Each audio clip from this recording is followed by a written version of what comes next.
The news hour coming to you live from the studios of HitzAfrik Radio and TV. Stay tuned. Download the tuning app onto your mobile phone today and catch up on all the latest news from HitzAfrik Radio. Broadcasting live on modern Ghana and our website www.hitzafrikradio.org.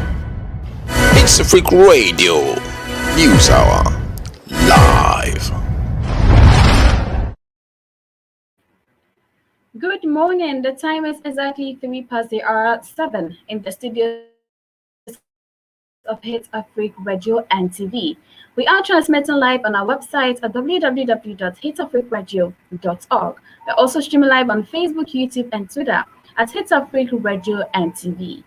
Stay tuned as we do a recap of the news hour coming to you live from the studios of HitzAfrik Radio and TV. Stay tuned.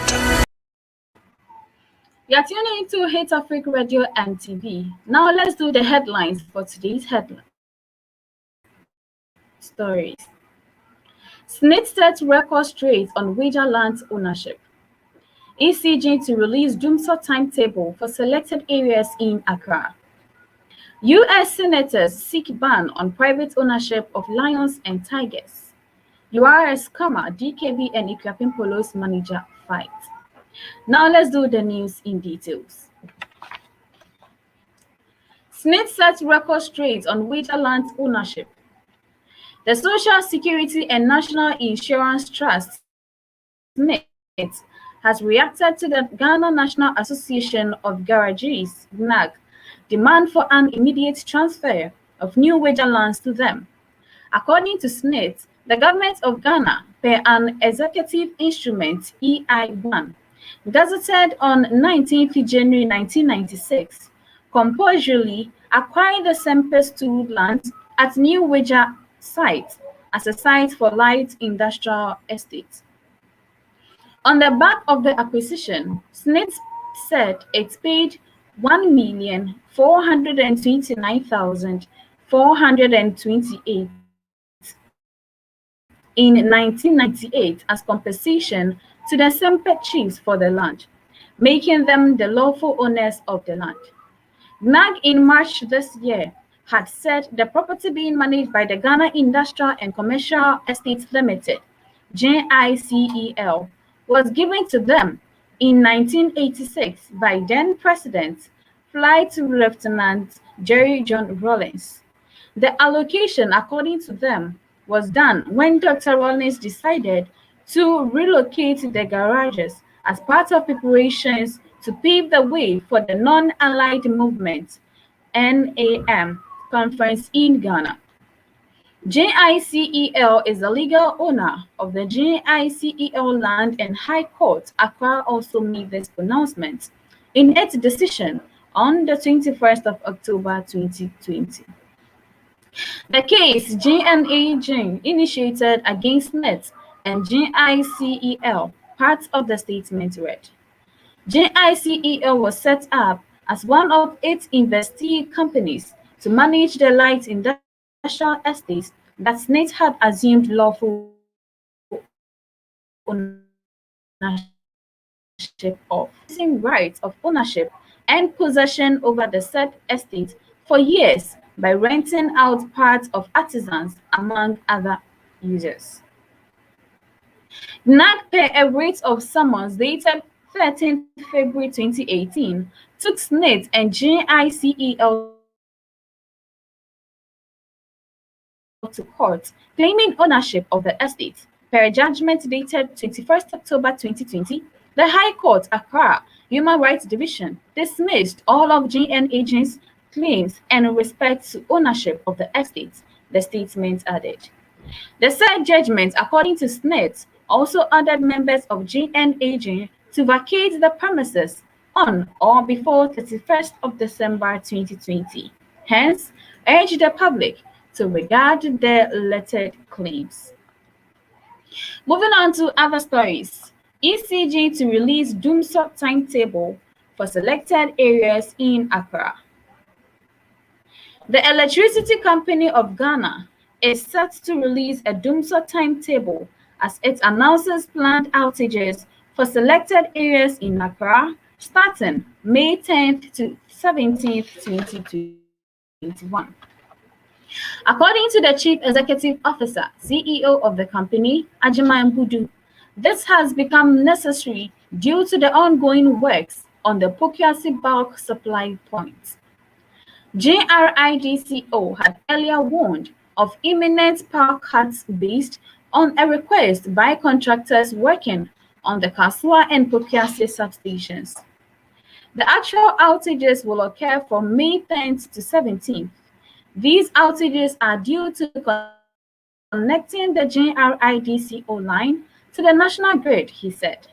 According to Mr. Ajimai Budu, the scheduled outages would be rotated to minimize the impact on the affected areas. We are coming out with a planned schedule whereby the affected areas are grouped into 4. We have done it in such a way that no single customer will see the outage throughout the 8 days he reviewed. He added, we will see probably a 12-hour outage in the daytime, and then in 3 days, we will have another outage at night. Energy Minister Dr. Matthew Opoku-Pempe, who led the government delegation to inspect the Pokiasi project, called on Ghanaians to bear with the situation, stressing that it has become necessary due to government's efforts to make power supply more valuable. We have pleaded with you to bear with us. This has become necessary because of government's investment in the power sector. The idea is to make power supply even better after the works are done, he stressed. The CEO of JRIDCO, Jonathan Amwakumba, has explained that the outages are necessary for the completion of the project. The affected areas include Malam, Lower Makati Hill, Pokiase, and among others. Moving on to other stories, Napo upon Nkrumah, VRA, others inspect Pokiase substation project.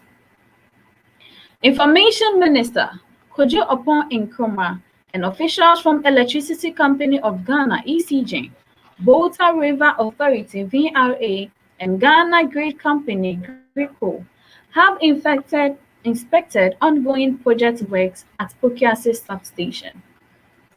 The project forms part of the US $308 million Ghana Power Compact, funded by the United States government through its agency, the Millennium Challenge Corporation, MCC.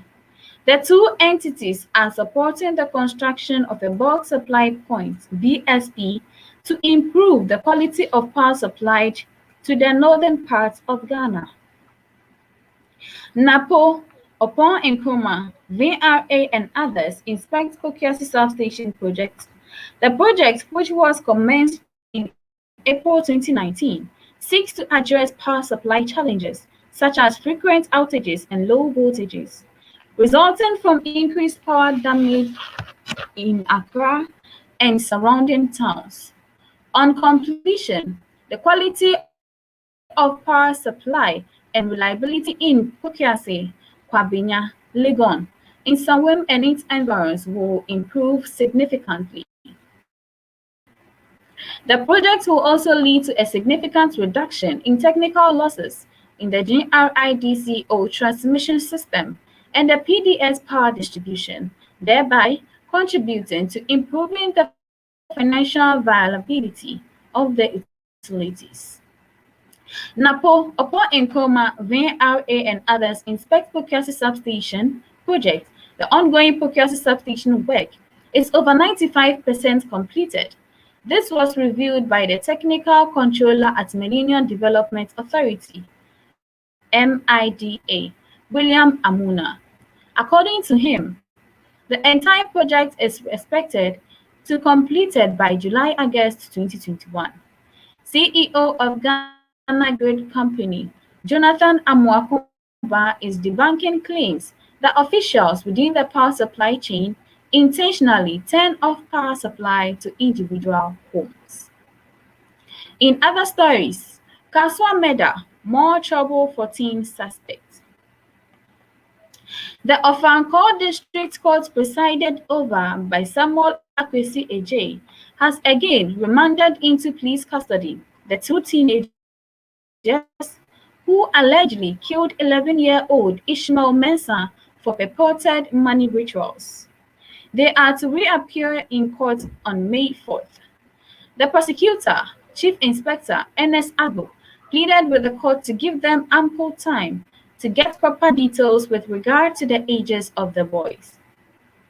But a family spokesperson, Samad Akalilu, says they are disappointed with authorities over the slow progress of the case. We are a bit disappointed that the issue of the age of one of the killers has not been unraveled. The two suspects were arrested on April 3rd, 2021, after the killing. Some eyewitnesses said the suspect lured the deceased into an uncompleted building and smashed his head with a stick in a cement block, killing him instantly. They subsequently buried him in the building. Police said the suspects planned to recover the body at midnight for the supposed rituals. The two suspects made their first appearance in court on 6th April 2021. Charity Mensah, a traditional priestess who was arrested in connection with the killing, but she was granted bail because she is a nursing mother. Moving on to other stories. 40,000 displaced in North Mozambique after assault on Palma. Refugees seek shelter at the center at Afungi, Mozambique, after fleeing attacks in Palma in northern Mozambique on Friday, 2nd April 2021.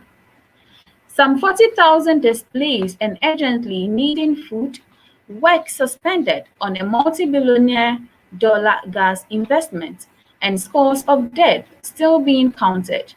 The damage caused of Mozambique's extremists rebels in their deadly assault on the northeastern town of Palma continues to be assessed. 4 weeks after the rebels launched a three-pronged attack, which lasted at least 5 days, Mozambican police and relief agencies are working to help the thousands uprooted by the violence and restore the town to daily life. Although the fighting has ended, Palma does not appear to be completely secure. The rebels still able to make hit and run attacks, according to Cabo Ligado, which reports on the crisis caused by extremist violence in Mozambique's northern Cabo Delgado province. Thousands of families are continuing to flee Palma by trekking on foot on seeking evacuation by sea or air. The aftermath on the siege of Palma is adding to the humanitarian crisis in northern Mozambique. An estimated 700,000 people have been displaced and more than 2,600 killed in the conflict against the extremist rebels, according to the UN. The number of civilians killed in Palma is being added up by officials. One survivor counted 87 dead, reported Media Facts, a local news publication.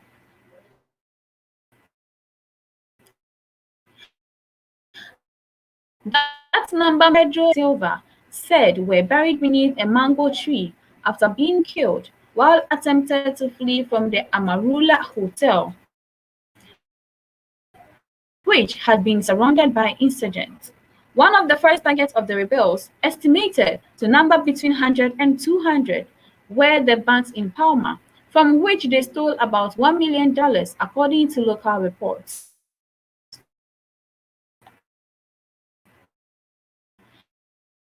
The most 36 attackers, and the Salva told state television that one of the group's leaders, named as Ayub, was killed when security forces bombed the town's main mosque, where the attackers were thought to be hiding.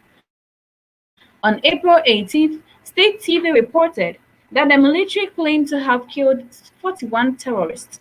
Thousands of those who fled Palma are in danger of dying of thirst or starvation. According to relief agencies, many who hiked to safety reported they saw dead bodies along the way off back to Mozambique, although at a different border, crossing across the Friendship Bridge at Negamagno, according to local reports. The UN Refugee Agency said it is planning a mission to the Negamagno border point to support and identify Mozambican asylum seekers forcibly returned from Tanzania. The International Organization for Migration says 43% of the displaced people it has identified in various parts of Cabo Delgado province and in neighboring Nampula province are children. Almost three-quarters of the displaced, 72%, are living with host communities. Mozambican think tank the Center for Public Integrity this week called for the government to provide better accommodation for people displaced and by the conflict. In other stories, Mali drops coup charges against ex-Prime Minister. Malian activist Mohamed Youssouf Bathily, also known as Rasbat, leaves the Maison de la Presse in Bamako on August 1st, 2018. Mali's Supreme Court on Monday confirmed that the charges against several personalities, including a former prime minister and a Star Radio host, accused since December of preparing a coup d'etat with mysterious outlines, had been dropped. The court has deliberated. It has rejected the appeal of the public prosecutor lodged against a decision to drop the proceedings taken in March by the Bamako Court of Appeal. Sheikh Umar Kanare, the lawyer for two of the defendants, told AFP. The five detained personalities, including the activist and radio host Mohamed Youssouf Bathily, known as Rasbad, were released on Monday afternoon after nearly 4 months in detention, an AFP correspondent noted at the central prison in Bamako. In addition to Rasbad, the detainees were Vital Robert Dio, general manager of the Paris Mutuelle Urbaine (PMU), an organization that bets on horse races and games of chance, working on access to telecommunications and how brother of former Prime Minister Baobab Cissé, the two senior executives of the Treasury, State Finance, Mamoudy Konne, and Soleiman Kansei. The sixth person of concern in the case was Baobab Cissé, the last head of Ibrahim Boubacar Keita's government before he was overthrown by the military in August 2020. By virtue of his rank, he appeared in the case as the possible instigator of this alleged new coup, an arrest warrant was issued for him in late 2020, but he was not arrested. His relatives said he was in a safe place in Bamako. This decision by the Supreme Court puts a definitive end to this sinister case and hopefully to the unnecessary persecution and attempt to undermine our honor and dignity as part of our imaginary plot, he reacted in a statement.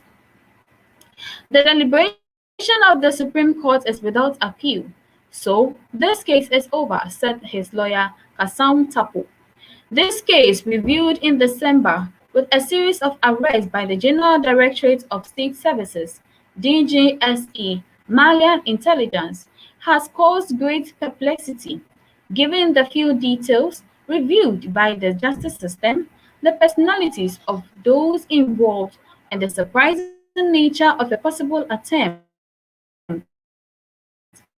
at destabilization, while the military has a grip on power since the patch that overthrew President Keita. In early March, the courts of appeals ordered that the charges be dropped and that all the defendants be released immediately. In this so-called plot against the government of the Republic, the prosecutors' office appealed. The prosecutor's office appealed. And this is where we end our local story. Stay tuned as we do some work. The News Hour, coming to you live from the studios of HitzAfrik Radio and TV. Stay tuned.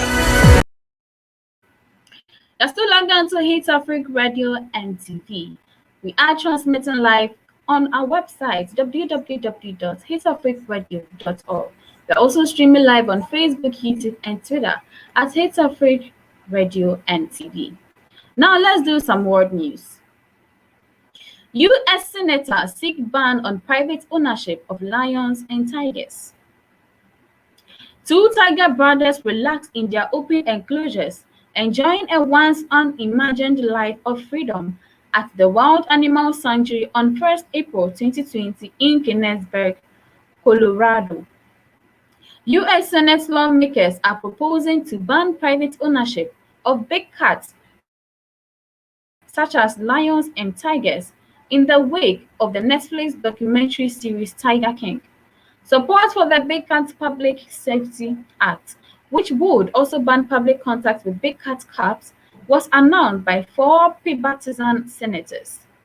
The U.S. has more captive tigers than there are wild ones around the world.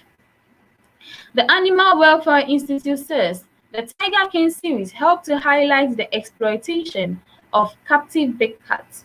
In December, the Big Cat Public Safety Act passed in the U.S. House of Representatives by a strong majority of 272 to 114, but the bill still needs to pass by a majority in a Senate vote to become law. The rush to make Tiger King spin-offs and sequels. On Monday, Democratic Senator Richard Blumenthal said he supported the bill, along with 3 other senators, fellow Democrat Tom Cooper and Republican Senator Susan Collins and Richard Burr. I'm thankful for the groundswell of public support for this bill and look forward to working with my colleagues from both sides of the aisle to ensure it becomes law, he tweeted, along with a press release published on the US-based Animal Welfare Institute website. The BBC is not responsible for the content of external sites, presentational white space. This bipartisan measure would help stop exploitation of big cats like tigers and lions and reduce safety risks, Mr. Blumenthal said.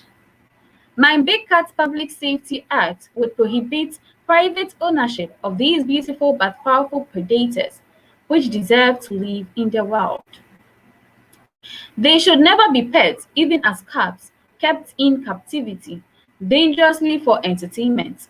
If the bill passes the Senate, the ownership ban would apply to lions, tigers, leopards, cheetahs, jaguars, cougars, or any hybrid of these species kept as pets. Sanctuaries and zoos, for example, would be kept. A date for the Senate vote has not yet been decided. According to estimated from conservationists, as many as 7,000 tigers are living in the U.S., either in zoos or privately owned, nearly doubled in the estimated 3,890 tigers still prowling in the wild around the world. The Tiger King documentary series, which became a huge hit on Netflix last year, tells of the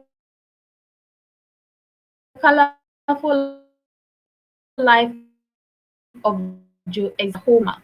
Real name Joseph Maldonado Passage is currently serving a 22-year sentence for his involvement in a contract killing plot and animal abuse. In other stories, U.S. killer regrets death by firing squad in Nevada. A killer who may become the first person to death in Nevada in 15 years has requested the use of a firing squad rather than lethal injection. Lawyers for Zane Michael Floyd, who are fighting a possible June execution date, say their client's request is not a delaying tactic. In court documents seen by the Associated Press, Lawyers say the method is less painful.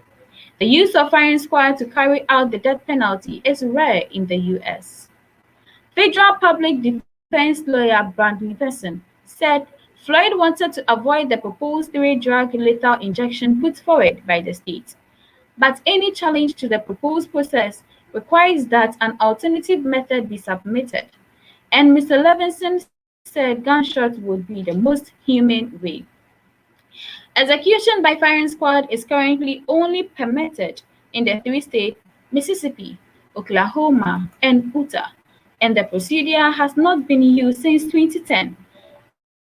Looking for answers in the life of a killer. Prosecutors have said they will call for an execution warrant against Floyd next month, with a possible date for his death in early June. It would be the first execution in Nevada since 2006. Floyd, 45, was convicted of fatally shooting four people and seriously injuring another at a supermarket in Las Vegas in 1999. He was sentenced to death after pleading guilty the following year. Floyd has appealed against his sentence numerous times, and his lawyers have said that he will seek clemency from the Nevada State Pardons Board on 22nd June. His request last year for the U.S. Supreme Court to hear his case was rejected. The latest appeal comes weeks after members of the Nevada Assembly, the lower house of the Nevada State Legislature, voted in support of a bill to abolish the death penalty in the state. If passed with a majority vote in the Nevada Senate, the bill would overturn the state's death sentences to become sentences of life in prison without parole. There are currently 70 people on death row in Nevada, one of 27 states that retain the death penalty, according to the U.S. Death Penalty Information Center. The state has only one granted this is where we end. Stay tuned as we do some entertainment news. The News Hour, coming to you live from the studios of HitzAfrik Radio and TV. Stay tuned. You're still logged on to HitzAfrik Radio and TV. We are streaming live on our Facebook, YouTube, and Twitter at HitzAfrikRadio.com. Now let's do some entertainment news. You are a scammer. DKB and Equiapim Polo's manager fight over cash donation. DKB has responded to comments by Equiapim Polo's manager who asked him to raise funds for the jailed actress. According to Divine Jones, who says she is the actress manager, the Ghanaian comedian didn't inform Equiapim Polo's management before proceeding to raise funds in her name, a comment which DKB says defames him, so he will sue him. You should be able to consult Polo's management, or you should be able to consult Polo's legal counsel. You just can't go out there to start getting donations. For which purpose are you getting the donations? Is it for the child? Is it for the mother? Divine Jones quizzed. In an interview granted to TV3, he also noted that, for me, I understand how people are sympathizing with her, how everybody is trying to cope. Some people are really coping, others are just pretending, others are all hypocrites. But my point is that I think whatever donation that it's going on is wrong. In a reply shared on his Instagram page, DKP has descended on Mr. Divine Jones, describing him as an errand boy to Equiapim Polo, and disclosed that he doesn't have any official contract with Equiapim Polo that makes him her manager. You want to disgrace me? I have sought management position. Do you have a binding contract? No. It makes you a fraudster. You are an imposter to a large extent. You are a scammer because you're saying you are not what you are, DKB said. Moving on to other stories, Kwame Eugene blasts critics of attire he wore to receive Range Rover gifts. Reigning VGMA Artist of the Year, Kwame Eugene, has described as shallow and light-headed critics who lambasted him for what he wore to receive a gift from the owner of of Angel Group of companies recently. Last Thursday, Mr. Kweku Otin, Chief Executive Officer of the Angel Group, gifted Kwame Eugene a brand new 2020 Range Rover Vela for his role as brand ambassador for Adonko Next Level Energy Drink.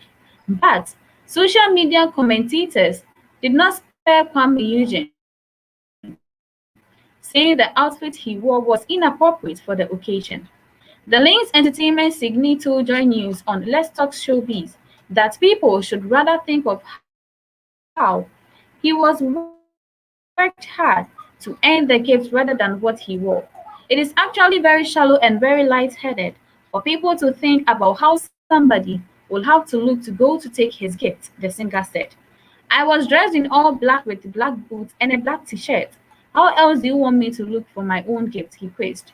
The Open Gate hitmaker said he feels big whenever people talk about him. It puts him in the category of former President Nkrumah, Rawlings, Atta Mills, Mahama, and Akufo-Addo because they have also been constantly criticized for what they do. And this is where we end our news for today. Stay tuned as we do a recap of the headlines. The News Hour, coming to you live from the studios of HitzAfrik Radio and TV. Stay tuned. You're tuning into HitzAfrik Radio and TV. Let's do a recap of today's headlines. Snake sets record straight on wager land ownership. Accra. U.S. senators seek ban on private ownership of lions and tigers. You are a scammer. DKB and Equiapim Polo's manager fight. These and many other stories I brought away this morning. Stay tuned for the rest of our programs and do enjoy the rest of the day. My name is Abdullah.